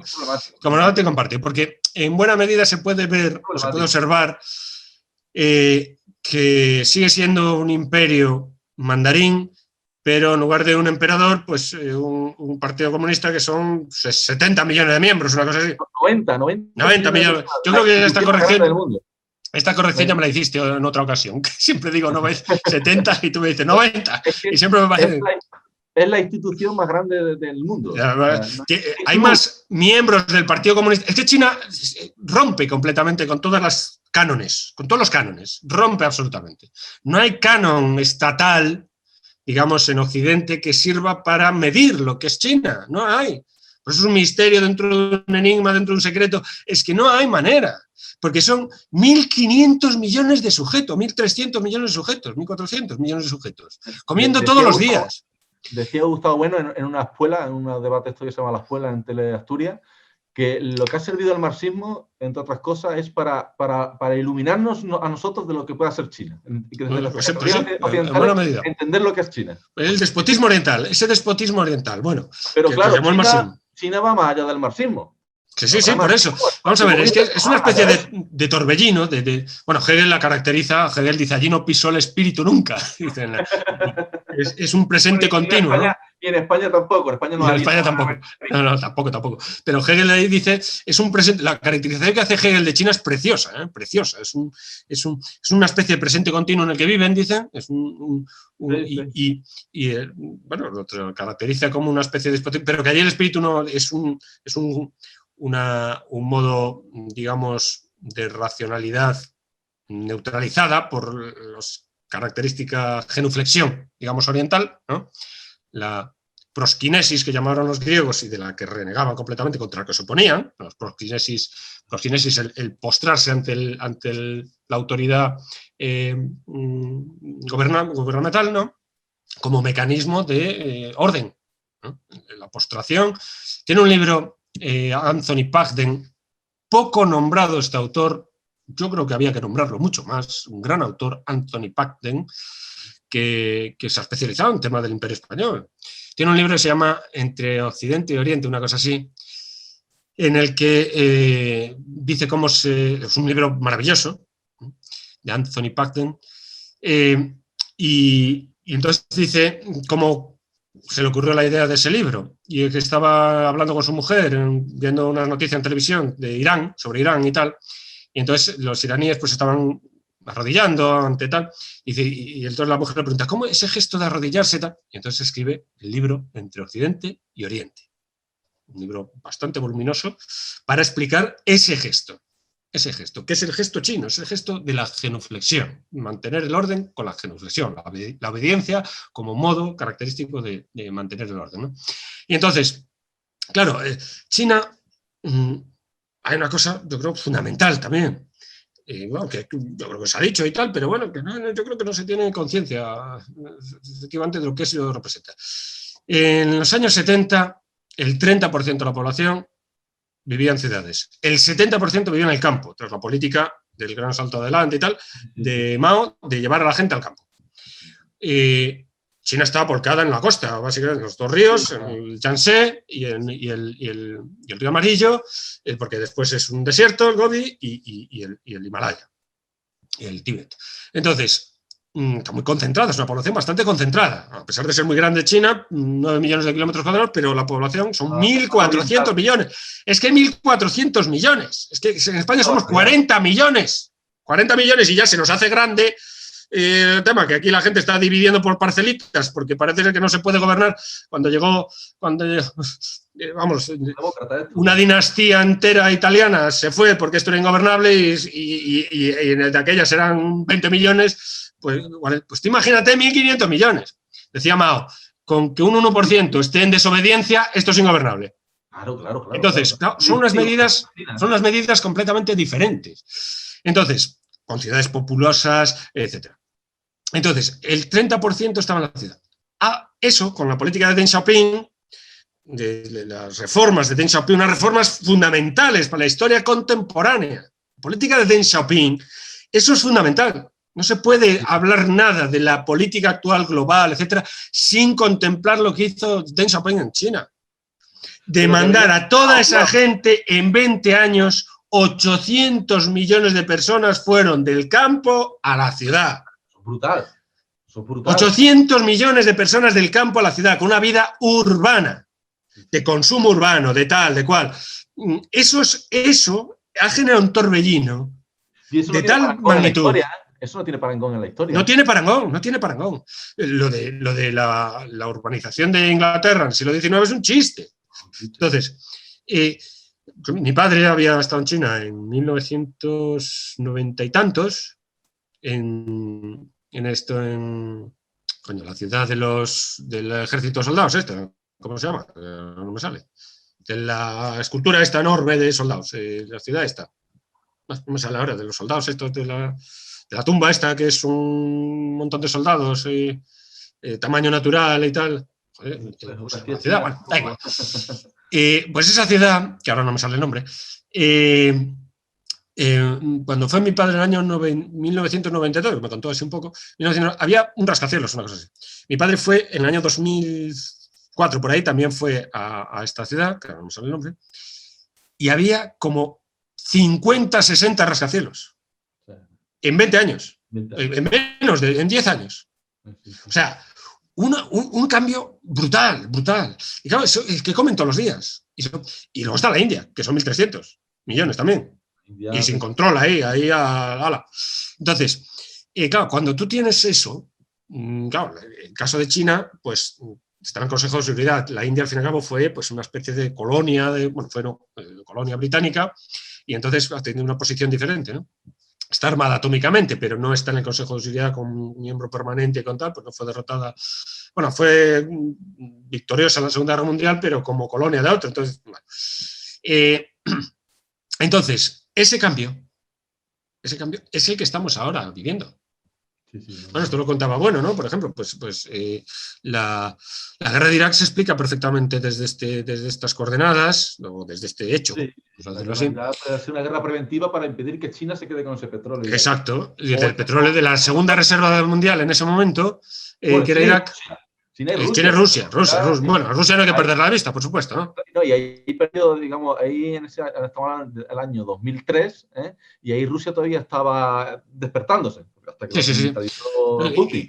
Ahí estaba aprovechando Estados Unidos esa coyuntura, digamos, de debilidad de Rusia y de China, que todavía no había despegado como ha despegado hoy en día, para hacer esos planes. Ahora bien, ha sido un desastre, la guerra de Irak ha sido un desastre. No estamos aquí criticando la guerra de Irak desde el síndrome del pacifismo fundamentalista, que de las pancartas del no a la guerra, de las manifestaciones de Zapatero y Llamazares y todos los izquierdistas de la época, no en ese sentido, pero sí geopolíticamente. Geopolíticamente, al margen de la moral y del pacifismo y todas esas zorradas, el Estados Unidos es un desastre. Es un desastre porque va con esta forma de dominio soft que llama Errigel. Tiene el libro Errigel, un autor que es un misterio ese hombre porque es un seudónimo, Adriano Errigel. Tiene 2 libros maravillosos, Pensar lo que más les duele y Rusia frente a América. Bueno, la América-Rusia es anterior. Y ahí da unos datos y unos análisis magníficos. Sobre todo es magnífico en la parte de Struens, digamos, más que en la construens. Porque después tiene un espiritualismo, yo le detecto ahí cierto espiritualismo en plan jungeriano, por ahí debe de ir los tiros, pero... Carl Jung. No, Ernst Junger. Junger, el del trabajador, bueno, lo que va un poco exotado, ¿no? Del emboscado. La emboscadura, es un libro famoso de Ernst Junger, ¿no? Bueno, pues Riegel, los análisis que hace, para empezar, una de las tesis, y lo fundamenta perfectamente, porque uno de los libros, yo creo, más importantes, es el de Riegel, Pensar lo que más les duele. Dibuja el panorama sociológico e ideológico con una precisión que no encontraron en ningún sitio. Y por supuesto a Podemos no le llama comunista, no cae en ese error. Hace todo el análisis de dónde sale Podemos, que es el posmodernismo, que es una lectura completamente que diluye el marxismo, porque el marxismo no se puede disolver en el agua bendita del podemismo. No se puede disolver en el agua bendita. El marxismo no encaja con el podemismo, no encaja por todas esas cosas que tú has dicho al principio, no encaja en absoluto. No hay una idea de transformación revolucionaria del Estado, no la hay. Es una especie, es un... Riegel lo fija muy bien, ¿no? Pero vamos, yo creo que el libro más representativo en este sentido es Imperio, de Negrita, ¿no? Esa derivación. Es decir, la idea de que existe un dominio universal por parte de los Estados Unidos, el imperio en general, y entonces toda institución, la familia, etcétera, es una conspiración del poder biopolítica, ¿no? Que llama Foucault, biopolítica, entonces que penetra hasta la cocina literalmente. Tu padre en realidad es una relación de dominio, lo que tiene contigo, todo ese cariño que te muestra y tal y cual, eso todo ponlo bajo sospecha porque en realidad lo que quieres es dominar, ¿no? Dominar. Entonces, todo se mide por ese rasero, ¿no? Y entonces, esta gente, cualquier fenómeno contestatario de protesta, lo van a apoyar. Lo van a apoyar. Es un Capitán Fantastic, digamos, por utilizar la película esta de Viggo Mortensen, ¿no? También muy interesante.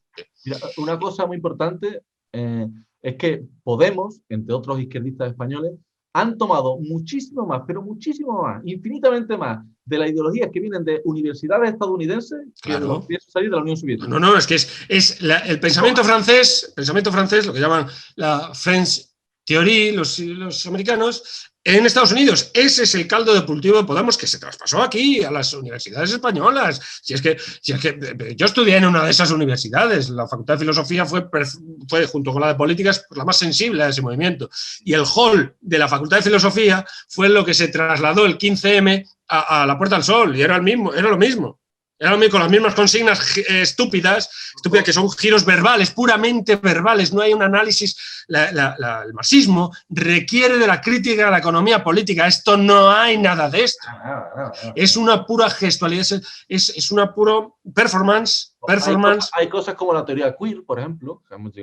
Es pura performance salida del 68, básicamente. Sí, 68. Es una performance del 68. No del Reino del 78, sino del París. Del 68 de París. Entonces, pues, es esto, es puro gesto de, digamos, visibilizar, como dicen, es decir, no hay una política de transformación de esas minorías que están en una situación, según entiendes tú, de desventaja, pues trata de transformar. ¿Qué vas a hacer desde el punto de vista del tejido productivo español para que en lugar de 3 millones de parados, pues haya 1 millón de parados? Dinos qué coño vas a hacer. No lo dicen. Lo que hacen es visibilizar a esa gente, visibilizar.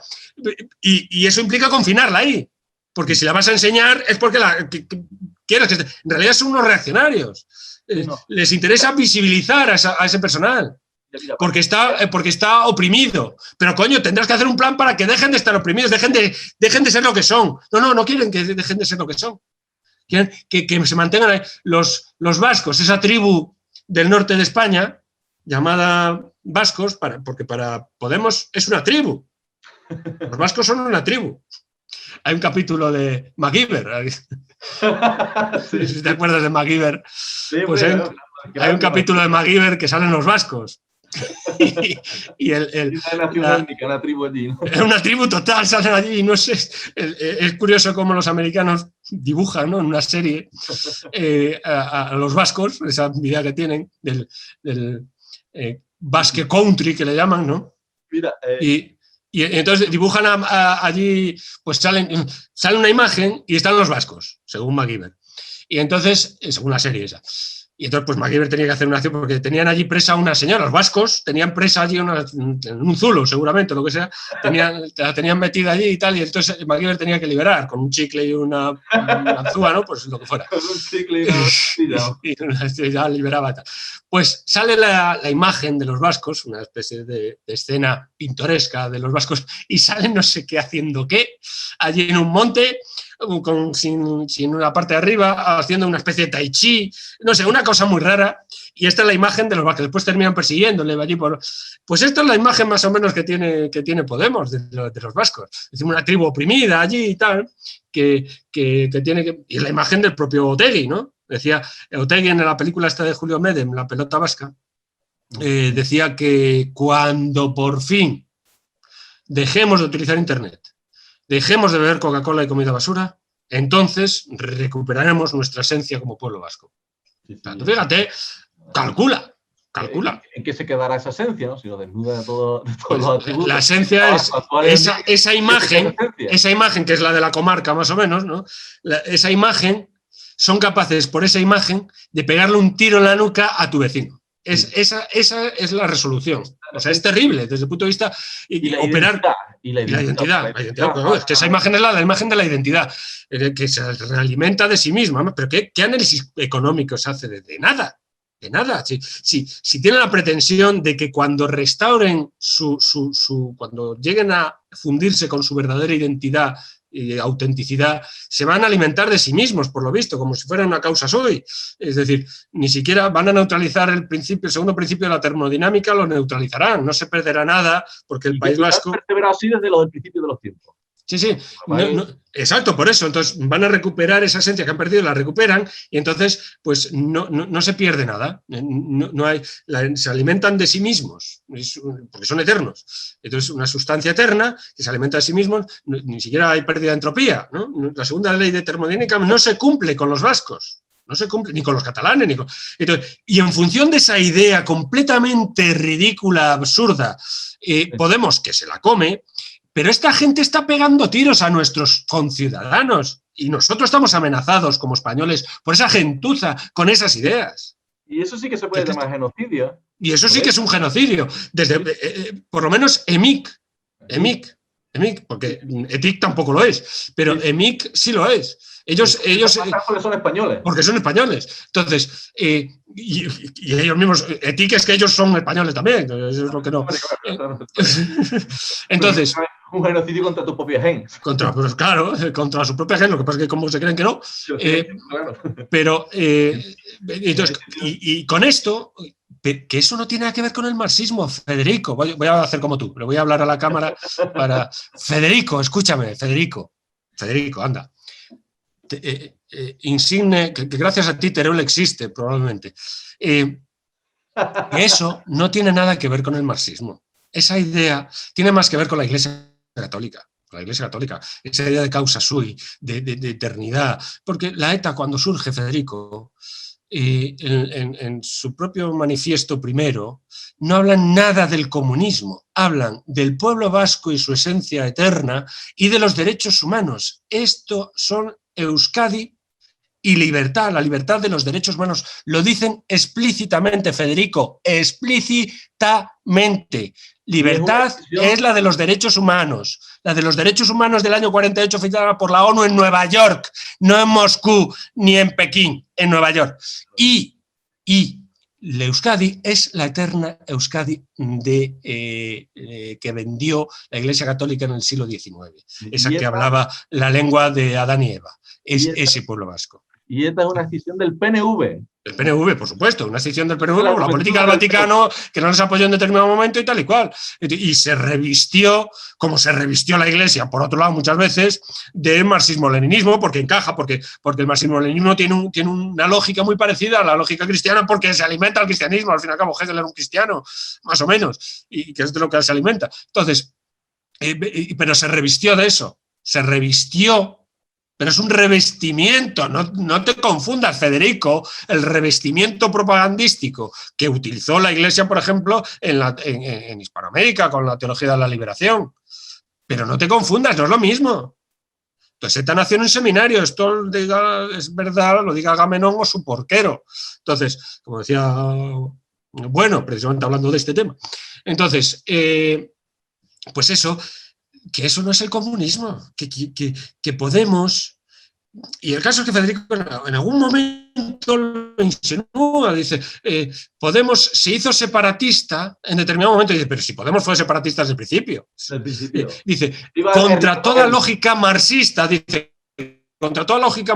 se hizo separatista, pero pues claro, porque Podemos no está en el marxismo ni lo puede estar por incapacidad, porque el marxismo requiere de una abstracción, digamos, en la que no está esta gente, en la que no puede estar ni puede estar.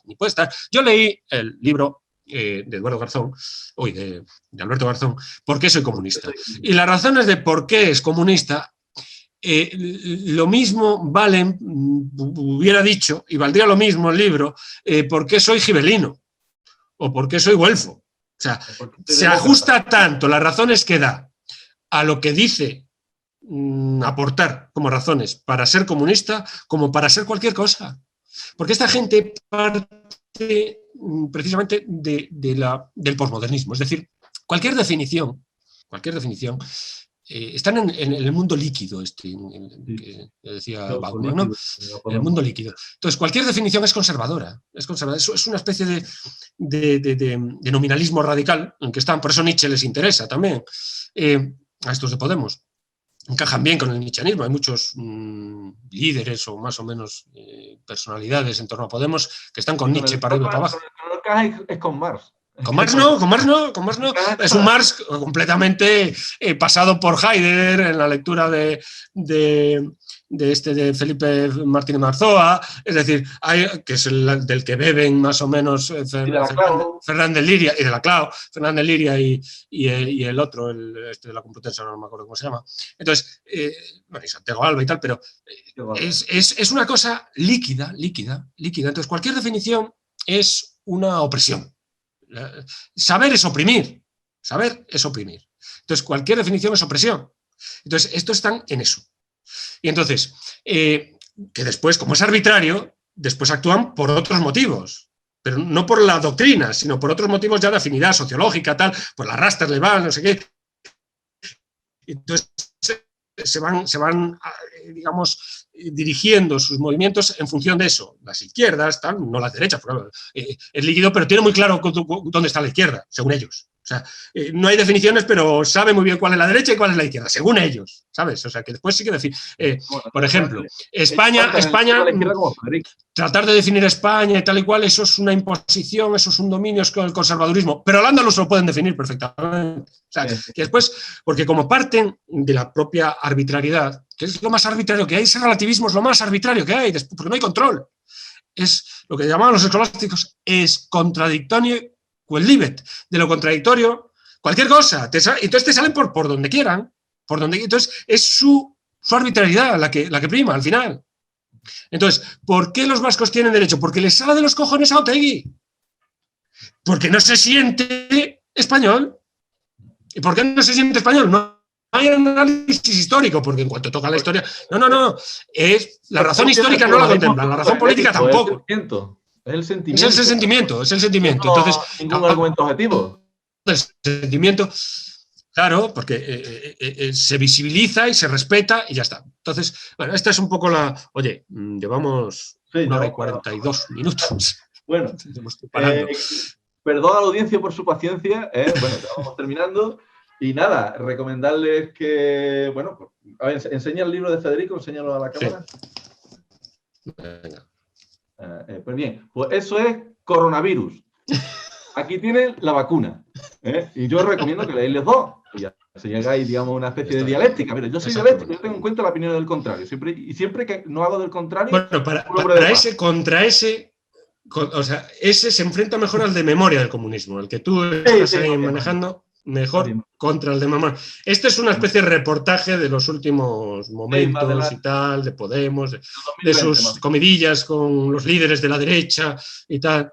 Por cierto, a Kiko Méndez Monasterio le llama Quique, no sé por qué, pero bueno, el consejero áulico de Abascal, editor de Homo Legens y tal, le llama Quique. Bueno, o sea, mucha confianza no creo que hayan llegado porque se llama Quique. Pero bueno. Es uno de sus errores menores. Sí, menores, no, pero vamos a ver, lo subrayo porque como él tiene la idea, ojo, y en los consejos que le da en el libro a Abascal y a Pablo Casado, yo creo que tiene razón Federico ahí, Por otro lado, en las conversaciones que tiene entre bastidores y tal, en una lo cuenta él.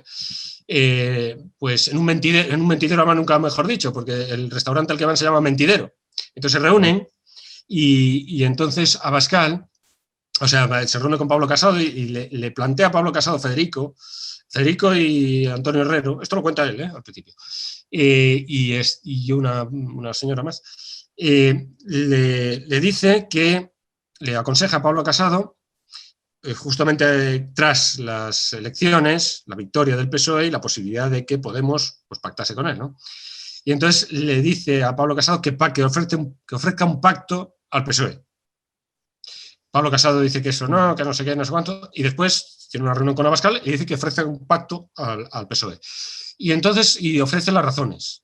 da a Federico las razones estratégicas y tal y cual, y yo creo que en eso tiene razón. O sea, el sectarismo de Abascal y de Pablo Casado pudo más. Sí, pero Sánchez tampoco hubiese pasado con los otros. Que Sánchez tampoco hubiese pasado con... No, pero no importa. No, eso seguro que no, pero ahí estaba el ofrecimiento, ¿sabes? Entonces, bueno, él da una serie de criterios, yo creo que acertados. Es decir, jamás os podrán decir, le decía a Abascal, os podrán por ofrecer un pacto al PSOE. Claro, eso era antes de la pandemia. Después de la pandemia ya es impensable, porque el sectarismo con el que operó Vox en la pandemia fue terrible, con esto el comunismo, para arriba y para abajo. Digamos que embadurnó absolutamente con propaganda anticomunista el acontecimiento de la... Asumieron la tesis de los santos. Asumió la tesis de los santos, totalmente. Bueno, es que esa es la tesis que estaban siempre. Vamos, es la metodología Mein Kampf. El comunismo es el mal absoluto. Bueno, o metodología Bangal. Bangal, sí. Siempre negativo. Todo siempre negativo, positivo. Metodología Bangal. Pues que es el marxismo es lo peor. Y entonces, y todo esto se debe al comunismo, ¿no? Entonces, esta estrategia, que supongo que habrán entendido, pero claro, una demagogia y es eso que se han retratado a sí mismo, en Vox, como un partido completamente... que se han desacreditado, se han vendido absolutamente a un discurso pues dicotómico, facilón, maniqueo, demagógico, total y absoluto. Y encima, digamos, emulando, devolviendo la pelota a los otros, a Podemos, en espejo, y haciendo pues lo mismo, promoviendo un guerra civilismo absurdo, años 30. Digamos, se situaron en los años 30 porque pensaban que eso funciona. Oye, y funciona, propagandísticamente, no niego. Aquello era una tragedia. Pero peor, aquello era una tragedia y esto una parodia. Esto es una farsa, exacto, esto es una farsa. Entonces, y funciona, la gente, yo me sorprendió, la gente traga, porque aquí ya traga Podemos, pues traga ya cualquier cosa. Entonces, eso es, se traga el separatismo, pues ya cualquier cosa se puede tragar. Entonces, pero Vox para mí acabó.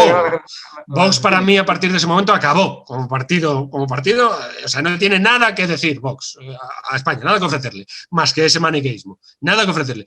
Que triunfa, bueno, que triunfa y eso, claro, su... Peores partidos han triunfado, así que... Sí, por eso. Que triunfa y que en Cataluña eso permite, pues puede ser, no digo que no, pero desde el punto de vista político, desde el punto de vista de lo que es el proyecto, de lo que ofrece como programa político para España, me pareció un desastre que se hundió doctrinalmente Vox, es decir, ya andaba renqueando, pero ahí nada que decir. Bueno, la cuestión es que yo lo sacaba lo de ese asunto porque él presume un poco de estar en las comidillas y tal. Bueno, pues no alcanzó a llamarle bien en condiciones a Kiko Fernández Monasterio, le llama Quique. Entonces, por eso lo saco un poco, ¿no? Pero vamos, sí, una cosa más o menos frívola, si se quiere. Pues nada, si se quiere, ojo, tampoco... Pues nada, Pedro, ha estado muy bien. Ya estaremos otro rato, otro día. Tiene que pasar tiempo, por cuestiones personales no podré estar en las redes, en las redes sociales sí, quiero decir, en las redes visuales. Estas redes visuales de YouTube. Bueno, pero que sean para bien, esas razones personales, y no para mal. Pues sí, será para bien, pero vamos, o a lo mejor no, a lo mejor me incorporo, no lo sé, tengo esa incertidumbre. Pero bueno. Pero ha estado bien. Yo os recomiendo que leáis el libro de Federico, los dos libros. Los dos, sí. Y después leáis esto. Y también leí a Dominico Lo Zurdo, a Anselmo Santos, a Ludo Martens, o sea, que hay una artillería que hay que... Hombre, claro. Bueno, Richard Overy, para las cifras, pues a Richard Overy, nada sospechoso de procomunista. Pues Richard Overy, dictadores. Ahí tienes las cifras del comunismo. Y a Víctor Zenkov, a YouTube busca a Víctor Zenkov y van a ver que la víctima del comunismo, que el libro negro del comunismo en la Unión Soviética lo dejan 20 millones, pues nos rebaja a 1.400.000 por represión. Claro. Las cifras son la leche. Y Richard Pipes es muy... Richard Pipes, La Revolución Rusa, es un libro muy bueno, muy documentado, muy bien, pero sesgado completamente, sobre todo a nivel divulgativo, cuando lo vende el libro Pipes bueno, ya murió. Car es un clásico fundamental. Bueno, de ese habla Federico, lo ponen mal, porque si Ludolfo Paramio, como lo tradujo Ludolfo Paramio, eso es verdad, que es un poco digamos, el que consiguió pues reunir a toda esta gente, a Monedero, que impulsó a Monedero, a Pablo Iglesias y tal, fue Ludolfo Parami, ¿no? Desde el PSOE. Porque Podemos es un producto del PSOE, que esta es una cosa que no hemos dicho hasta ahora, por cierto. Es un producto genuino del PSOE, Podemos, nada del PC. Tanto rollo de que venía a acabar con la casta y para terminarse la muletilla del PSOE y para ser más corrupto, porque el PSOE es el partido más corrupto, cuantitativamente hablando, incluso... Hombre, y tanto, porque la gente ya se olvidó.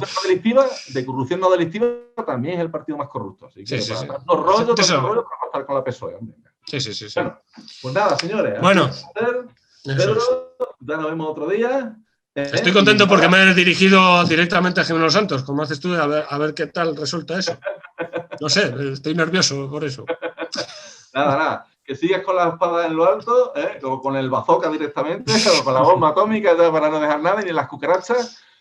Y nada, y ya nos vemos en otro programa. Y muchísimas gracias. Y venga, a seguir viendo Teatro Crítico, a seguir leyendo el Catoblepa y no veáis La Sexta. Y en Radio Nacional de España dan un noticiero a cada hora, el comunicado de las noticias cada hora en Radio Nacional de España, pero es mejor escuchar a Federico a las 7 de la mañana, a las 8 de la mañana, porque es más divertido, aunque tampoco te informa mucho, porque muchas veces opina más que otra cosa. Así, sí, desde luego. También para informarse, mejor Radio Nacional de España, pero para reírse, mejor a Federico y también leer su libro, que también es muy gracioso. Federico, el marisabidillista.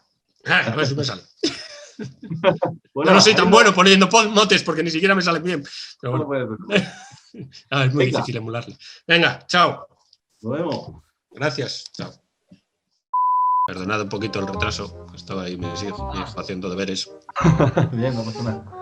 A ver, ahí si pongo la cámara así mejor, Marí. Hola, Marí, que no te he dicho nada. ¿Cuánto hemos durado, Marí? Una hora y 40, ¿no? Casi 2 horas. Nos hemos emocionado. Pues nada, Pedro, ya nos vemos otro día. Nos vemos otro día. Voy a darle de comer aquí a la prole, que Atilana está en... No, eso está bien, yo también. Venga, nos vemos otro día, Eso es, chao. Hasta luego, Marí. Chao, Marí, muchas gracias.